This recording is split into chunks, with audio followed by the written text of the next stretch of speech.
Baba Kama Daflamet Dalet. Une question intéressante a été relevée et est arrivée à la porte de Rabbi Nissim Chaim Moshe Mizrahi, Zecher Tzadik Livracha, qui est niftar il y a un peu plus que 250 ans.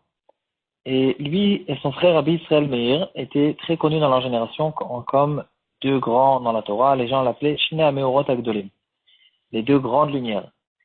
Rabbi Nissim, il tenait le poste de Rishon LeZion.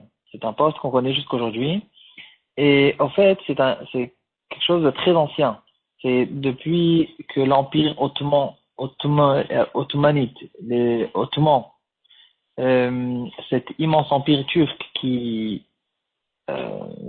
avait des territoires infinis dans certaines parties de l'Europe, de l'Asie, de l'Afrique, et il y avait des périodes où la majorité des Juifs étaient étaient dans leur territoire à eux, des Juifs ashkénazes, farad, et il y avait en tout cas, donc bien sûr ils étaient en Eretz Israël comme on le sait, et eux, comme ils étaient à l'époque un peuple musulman très religieux, ils reconnaissaient le poste des rabbanim. Ils comprenaient que les Juifs aussi avaient besoin d'avoir des rabbanim, des dayanim qui allaient les juger, et que les Juifs n'allaient pas être jugés chez les musulmans. Et donc, eux, ils ont commencé avec ce poste il y a à peu près 450 ans. Un des premiers Rishon LeZion, c'était par exemple le Maharam Chaviv. Et le deuxième Rishon LeZion, je sais plus comment il s'appelait le premier, en tout cas, c'est un poste très très ancien. Donc, en tout cas, ce Rabbi Nissim Chaim Moshe Mizrahi, donc il y a, à cause de ce poste, il y a une question qui est arrivée à sa porte, et donc il a eu besoin de trancher la halakha dans cette question, et il l'a fait à travers notre sugya.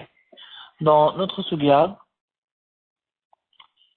on voit certaines halakhot qui concernent quelqu'un qui doit beaucoup d'argent à beaucoup de personnes, et il n'a pas suffisamment, dans ses biens, il n'y a pas suffisamment de biens, d'argent, pour payer toutes les dettes. Donc, en fonction de quel ordre, on payera à tous les gens à qui il leur doit d'argent. Donc, c'est une histoire d'un grand marchand qui a fait faillite, et maintenant, tous les gens à qui il devait l'argent, ils arrivent chez lui à la porte pour lui demander qu'il leur paye ce qu'ils peuvent payer. Donc, l'histoire, bien sûr, est arrivée au Din Torah, et les gens à qui il devait de l'argent depuis plus longtemps, ils demandaient quelque chose de logique, puisque nous, notre dette, elle date d'il y a plus longtemps, donc, l'argent, nous, on prend ce qui nous revient, et s'il reste, c'est pour le reste. Donc, plus la dette, elle est vieille, plus on doit devancer pour pouvoir recevoir l'argent. Et ici aussi, comme ça c'est la halakha. Et par contre, il y avait un argument intéressant qu'un des marchands a relevé. Il a dit, regardez, moi je lui ai donné de la marchandise. Cette marchandise se trouve encore chez lui à la maison. Avant qu'il a fait faillite, il n'a pas eu le temps de se débarrasser de vendre cette marchandise. Et maintenant,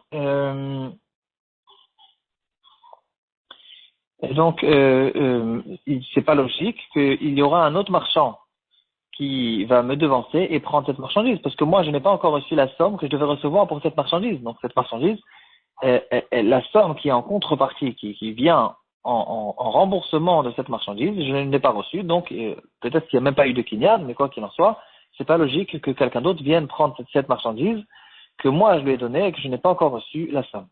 Sur cette question, il y a une grande marloquette dans les poskim. Le bar, dans Rochel Mishpat, donc sur le tour, Siman Tedikfav, Sif Katan Kaf Gimel. Le bar, il dit que le propriétaire de cette marchandise, il a raison, c'est lui, il dit quelque chose de logique. Et donc, en fait, cette marchandise, elle est soumise à la somme tant que je ne reçois pas l'argent que je dois recevoir sur cette marchandise. Donc, lui, il doit devancer pour prendre cette marchandise. Le Sida ramène beaucoup de poskim qui ne sont pas d'accord avec le bar et qui pensent que non. Après que cette marchandise a passé de la main de ce vendeur à la main de ce marchand qui a fait faillite, c'est devenu maintenant comme une dette habituelle. Il lui doit de l'argent et donc il doit attendre. Il passe à la queue comme tout le monde. Et s'il était après d'autres personnes, alors eux, ceux qui étaient avant, doivent le devancer parce que c'est devenu une dette normale. Donc on rentre en fait dans cette marloquette. Une autre halakha qui a été relevée dans notre sugya, c'est qu'est-ce qu'il en est quand quelqu'un, il a réussi à attraper quelque chose. Des marchands à qui il devait l'argent, des malvines, il a réussi à attraper une certaine somme ou un objet. Est-ce qu'il doit le rendre? Est-ce que le Bedin, ils le font ressortir et ils doivent maintenant redistribuer cet argent en fonction de l'ordre de la halakha? Ou bien non, s'il a réussi à attraper, et dans certains cas, on voit que quelqu'un qui a attrapé, il a attrapé, ça marche. Dans le Shulchan Aruch Shemishpat Siman Kuf Dalet, il dit que on lui fait sortir. Donc dans notre Gemara, on voit que même si quelqu'un a attrapé, on lui fait sortir cet argent qu'il a attrapé et on redistribue normalement. Le Shulchan Aruch dit que cette halakha a été dit que pour des biens immobiliers, pas pour des métaltélines. Et donc, si il a attrapé des métaltélines, il a réussi à devancer les autres, même si, d'après la halakha, il était censé être après. De là, on peut en arriver à une autre histoire, aussi, qui s'est passée à l'époque. Il y avait un juif qui habitait à Bagdad, aussi un très grand riche, et un grand marchand, à l'époque du Ben Ishraï et avant aussi. Il y avait une Kila très très riche à Bagdad. Donc lui, il a prêté l'argent à un autre juif qui habitait pour le coup en Égypte. Et ce juif-là, il tardait, il ne lui a pas payé cet argent, il devait d'ailleurs l'argent à d'autres personnes. Et donc celui qui lui a prêté cet argent, il a eu peur de perdre l'argent et donc il a fait quelque chose qui n'est pas correct, qui est interdit d'après la halakha, mais en tout cas c'est ce qu'il a fait. Il a envoyé un envoyé chez euh,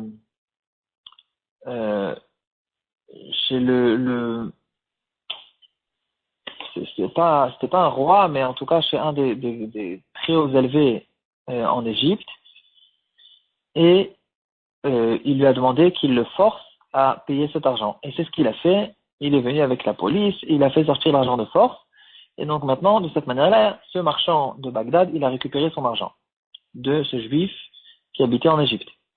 Et maintenant, les autres personnes à qui ce juif devait de l'argent, il leur a dit d'accord, merci beaucoup. Lui ont dit merci que tu as réussi à faire sortir de l'argent, mais maintenant on va chez le Beldin, on prend cet argent et on la redistribue entre toutes les personnes qui, cette personne, leur devait de l'argent.